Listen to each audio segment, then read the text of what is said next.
Weekly markets. Children, a weekly market is held on a specific day of the week. For example, Tuesday market, Wednesday market, or Monday market, etc. Generally, local people come here for their everyday requirements. And this type of market has some particular features like here traders set up temporary shops for the day. They may set up their shops at a different place the next day. The traders do not require much money to set up a shop in a weekly market. They actually buy goods from the wholesale trader in the town and sell them in 6 different markets in a week. They move in groups. Especially during festivals, they do good business. And most of the goods sold here are not branded. Many things are available at cheaper rates. This is because, like permanent shopkeepers, they do not have to pay rent, electricity, fees to the government. And the shopkeepers store goods at home. They do not need to hire workers even because they are helped by their family members. And most things required in day to day lives, from vegetables to cloth items, utensils, etc., are available in these markets. So, people have a choice and a variety of goods in these weekly markets. But the traders have to face competition among themselves. And this is because in such markets, a large number of shops sell the same goods. So the buyers has many options to purchase the goods. He or she goes from one shop to another, bargains and brings the price down.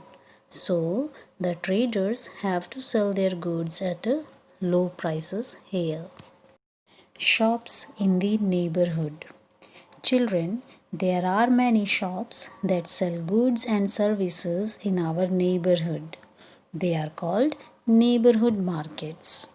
And these markets also have some particular features. Like, first of all, these shops are near our home and we can go there on any day of the week. And many shops in these markets are permanent shops. For example, dairy shops, departmental stores, stationery shops, medicine shops, etc. But there are some temporary roadside stalls also. For example, shops of the vegetable hawkers, fruit vendors, mechanics, etc. And the buyers and sellers, they know each other. So these shops provide goods on credit also. Here, the owners of permanent shops have to pay rent, electricity bills, phone bills, etc. for their shops. And so they charge high prices for the commodities which they sell.